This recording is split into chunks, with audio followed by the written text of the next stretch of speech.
Dude, what's up, guys? I'm sorry for the long hiatus. I've just been working like 6 jobs and so much stuff going on. Such a busy man in the gym, getting buff. But I'm back now. Ready to do a security video. We got 6 most disturbing moments caught on live TV footage. On the 30th of June go. 2025, a reporter named Linildo Frazão went live from the Miriam River in Brazil to cover a tragic incident that happened Ooh. Anyone know about this? Anyone know what happened? there just a day earlier. In the early hours of June 29, a group of teenagers had decided to go for a swim in the river. Lying? Unfortunately, they underestimated its depth, Oh, gosh. resulting in the Bro, rivers are disappearance scary. of 13-year-old Raíssa Fernandes. Seconds after entering the water, her friends watched her dip beneath the surface, and that was the last time anyone saw her alive. Divers looked for her underwater, while rescuers scoured the riverbank, hoping she might have washed ashore somewhere. But even after hours of searching, Raíssa was nowhere to be found. Linildo intended to use this broadcast as an opportunity to educate viewers on the dangers of river currents and general river safety, not knowing that he was about to solve the mystery of Wait, oh my gosh. Wait, what's about to happen? Is he about to do it himself? Raíssa's disappearance on live TV.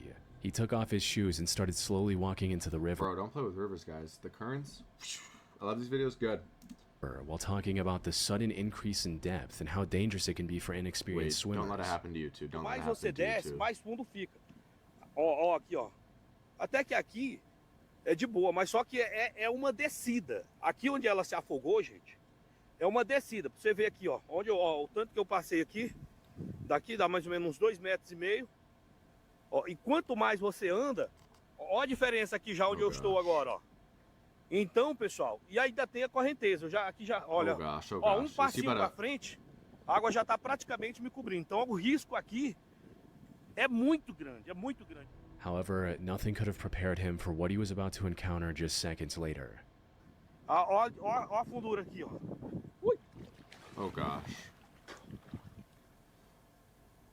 What happened? Is there an alligator? Eu acho que tinha um negócio aqui no fundo da Is água. there an alligator? Não, era mole. A mermaid? Será que não é ela, não? While Wait. trying to demonstrate the river's deceptive drop-off, Linildo accidentally stepped on something lying on the riverbed. It was too soft and organic feeling to be a rock or a submerged log, which caught him off guard. The murky water made it impossible to see beneath the surface. But Linildo was starting to realize what it could be, leaving him too disturbed to go back and investigate further. He got out of the water and contacted authorities immediately. And it wasn't long before divers recovered the remains of Raíssa from that exact spot. Later autopsy report confirmed that there was no foul play involved. What happened to her was nothing more than a tragic accident. That sucks, bro. R.I.P., man. R.I.P. That sucks. On September 25, 2025, the CBS 6 station in Albany, New York received a strange email with a 2-page document. It contained a nearly incomprehensible rant featuring Arnold Schwarzenegger, archaic centuries-old laws, and a proposal to create a board of trustees with prosecutorial immunity. However, the most important aspect of this document wasn't its content. Like your slick back. Instead, the reason it stood out among the hundreds Gold of three. emails the channel Nice, received every nice. day was its author, 53-year-old Lawrence Krauss, who also Shout out included Lawrence. a selfie alongside the document. You see, Lawrence was currently under investigation for ending the lives of his own parents and getting away with it for over 8 years. What? What? Wait, repeat that? Under investigation for ending the lives of his own parents and Not shout out Lawrence, dude. Not shout out Lawrence. getting away with it for over 8 years. It happened in August 2017. Not shout His out Lawrence. 86-year-old father and 83-year-old mother were living out their retirement in their home in Crestwood Court in Albany, New York. And suddenly, they were gone without a trace. None of the neighbors saw them leaving or heard anything about where they were going.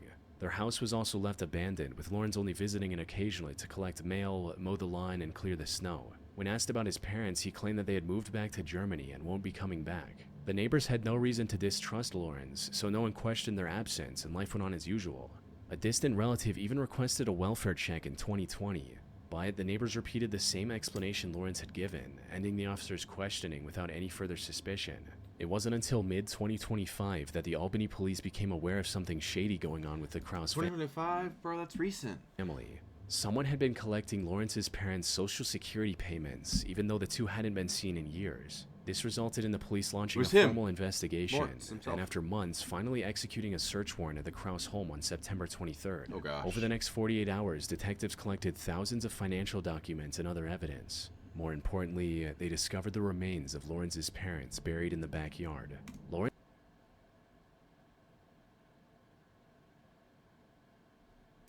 likely knew that he was the prime suspect in this case, but instead of turning himself in or trying to run away, he made the unusual decision of sending this document to the local news network alongside his contact information.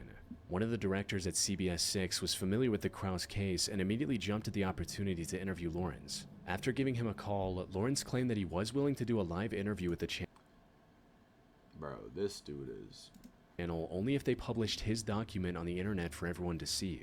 The network agreed, and less than an hour later, Lawrence was sitting with a CBS 6 Bro, what? No, ew, bro, ew. reporter for a live interview. Lawrence was a bit hestant at first. I don't know, dude. It just says Donald after Trump, some I guess. pressure, he cracked and confessed to everything. You cracked? You let Lawrence crack? I'm 19 saying this, wow. I want to hear from you. Yeah. What did you do to your parents? I buried them in their property. You buried them in the backyard of that house in Albany. Right. When it actually happened, when your parents died, did they know it was happening to them? Oh, yeah. And they knew it was at your hand? Well, yes, no one else's. Right. So they realized what you were doing to them as it happened. Yes. They knew that this Way too calm about it. was it for them, that they were perishing at your hand. Yes. And it was so quick. How did you do it? Yeah, I can't talk about that. Well, you've just told us that Right. it was at your hand. Right. Were there drugs involved? Was No. there a suffocation? You suffocated them? You suffocated your parents? Yeah. I have chills. That is insane. Bro, what? What made this confession so disturbing, however, was the way Lorenz tried to portray it as something righteous. Yes, His bro. argument You essentially kinda say, boiled like, down it to, was okay to my do, it parents was were good." suffering from old age, so I Bro. did them a favor. Even though the neighbors described the couple as elderly, they were by no means sick or bedridden. 'Cause They had he's normal sick, bro. routines 'Cause where they he's sick. tended to their garden, shared mint leaves with neighbors' kids, and listened to Polish music every day. Their lives weren't nearly as miserable as Lorenz tried to portray during this interview. Now, it's unclear if he's severely mentally ill and genuinely believed everything he was saying, or if this interview was his way of trying to paint himself as the concerned son to earn the public's favor before his inevitable arrest. In either case, he had no way of escaping the consequences of his heartless actions. He was arrested immediately Lawrence, after and yeah, walking this out of is the Lawrence network's right here. building and is currently awaiting trial for the death of his parents. Are we on site 10:30 at work On in the the night of morning? October Bet. 28, Bet, bet, bet, bet, bet. 2023, the Utilita Arena in Sheffield, England was packed with over Ooh. 8,000 spectators. They were there to watch the ice hockey match between the Nottingham Panthers and the Sheffield Steelers. The whole thing was also being broadcast live on TV for fans across the world. And the match that's started what off happened. completely normal. The first period ended without either team scoring a point.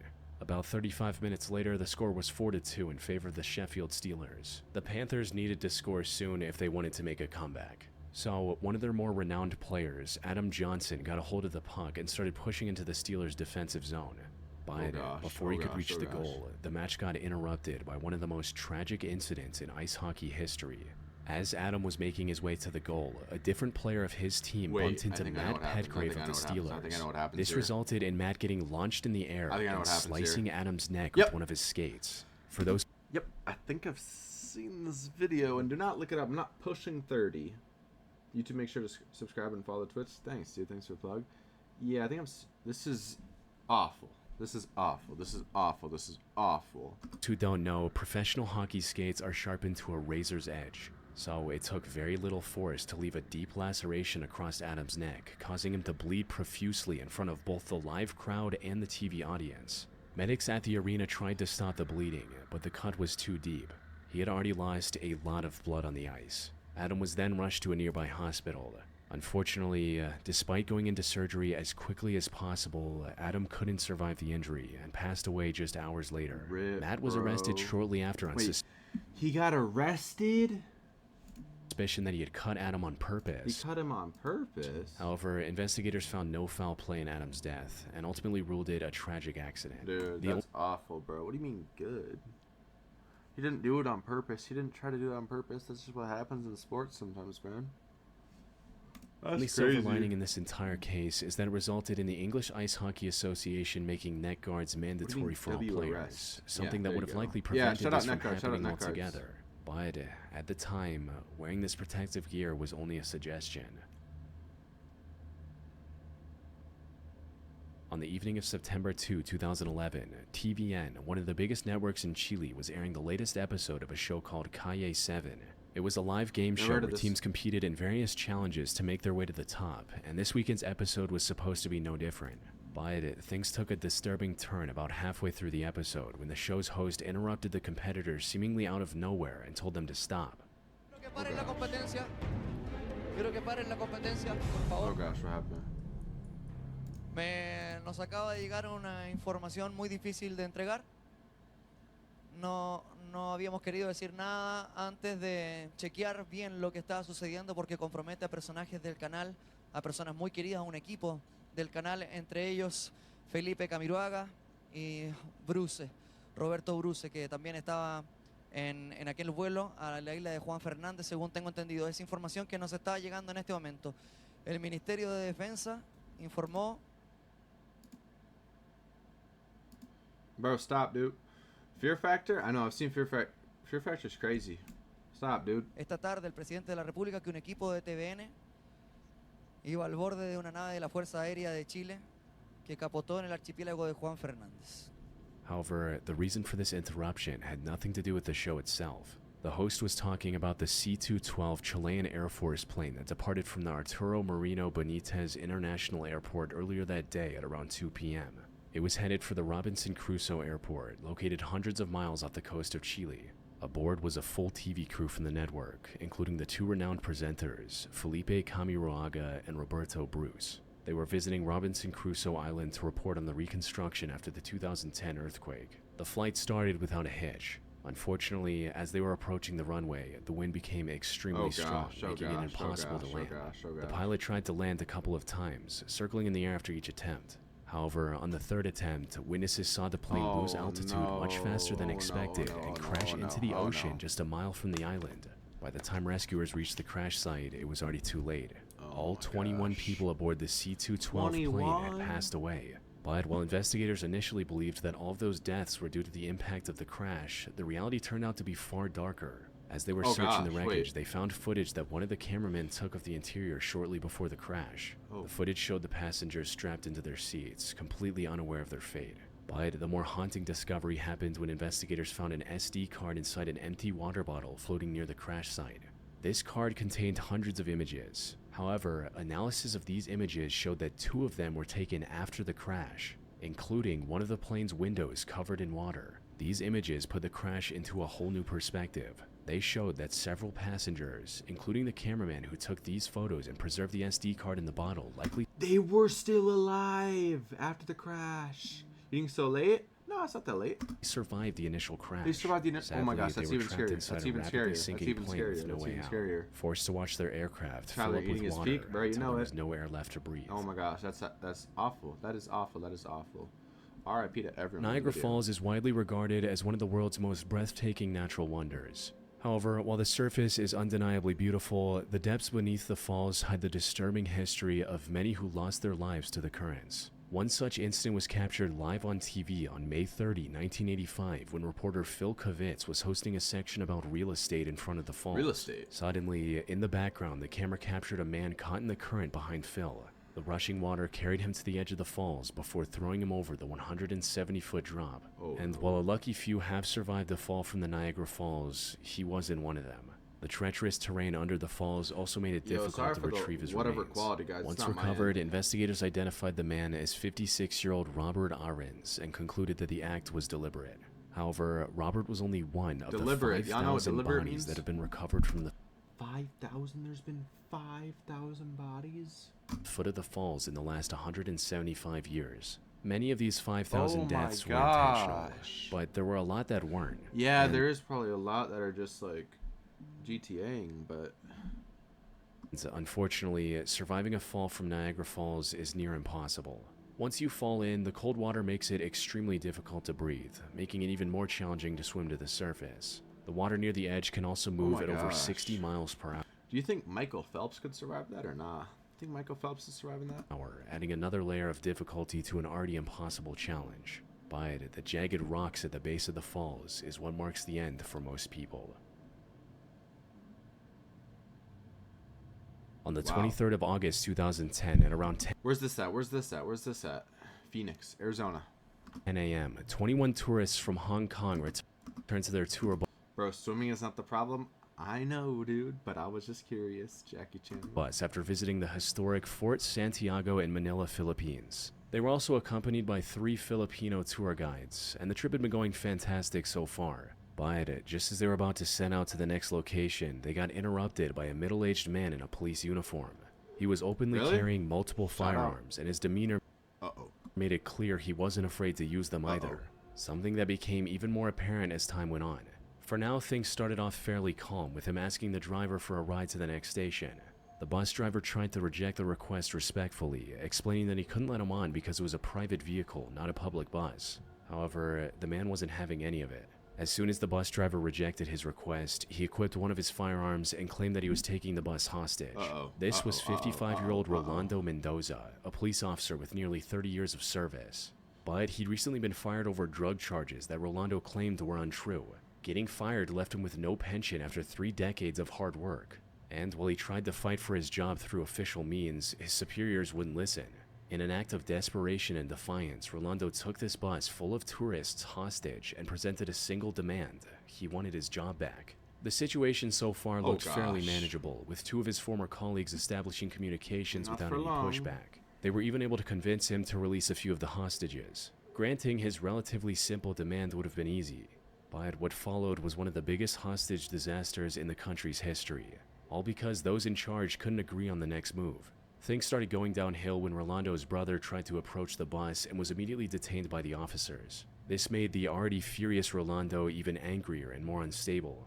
The situation only got worse once the media got involved. Nearly every news channel in the country started broadcasting the situation live. They talked about everything, including the What's he plans wearing? officials were making outside. What they didn't Wait, know, for work? however, For was work? that the bus had a working TV and Rolando was watching and listening in on everything. This could have helped him formulate a plan and get what he Wait. wanted with Rolando was watching and listening He was watching and listening to everything on a TV inside, so he was hearing all the news, the media, the propaganda around him. The cheetah ones? That's fire. in on everything. This could have helped him formulate a plan Oh, and get what he wanted gosh. without Oh, hurting gosh. anyone. Unfortunately, the lackluster response from the officials made a peaceful resolution near impossible. His anger reached a boiling point when he saw how his brother was being treated by the police on live TV. This resulted in Rolando getting blinded by rage and opening fire on the hostages. Around the same time, the bus driver no. managed to free himself from the handcuffs Rolando put him in and escaped through the driver's side door. Unfortunately, while he was able to remain unharmed, other hostages weren't as lucky, since, according to the bus driver, they were all dead, leaving Rolando gosh. alone in the bus. This revelation gave authorities the go-ahead to surround the bus and try to break in without any more casualties. But Rolando wasn't willing to go down without a fight. As soon as they tried to enter through the emergency exit, Rolando opened fire, hitting one officer on his bulletproof helmet and barely missing the others. So the officers thought of a different strategy. They flooded the back of the bus with tear gas, forcing him to the front, right into the crosshairs of a sniper. Oh my finally ending gosh! Wait, this is executed. the hostage crisis. It Wow. wasn't until after his death that police realized the bus driver had misunderstood the situation and that 9 of the hostages were still alive. The massive loss of innocent lives broadcast live for the world. Wait, there's people still in the bus? Till after his death that police realized the bus driver had misunderstood the situation and that 9 of the hostages were still alive. The massive loss of innocent lives broadcast live for the world to see, coupled with officials making wrong decisions at every Oh turn my drew intense gosh. global Oh my scrutiny, gosh. Oh marking my this as gosh. one of the Oh my worst and gosh. most Oh my tragic gosh. incidents Oh my in gosh. Filipino Oh my history. gosh. Oh my gosh. R.I.P. man. Hey, if you made it to the end, I actually love you. Sorry that I hadn't posted in literally forever, but I appreciate you all. That'll be a video. Prayers up to everyone in the video. If you feel like liking and subscribing, I'd love that. Have a good one. Peace.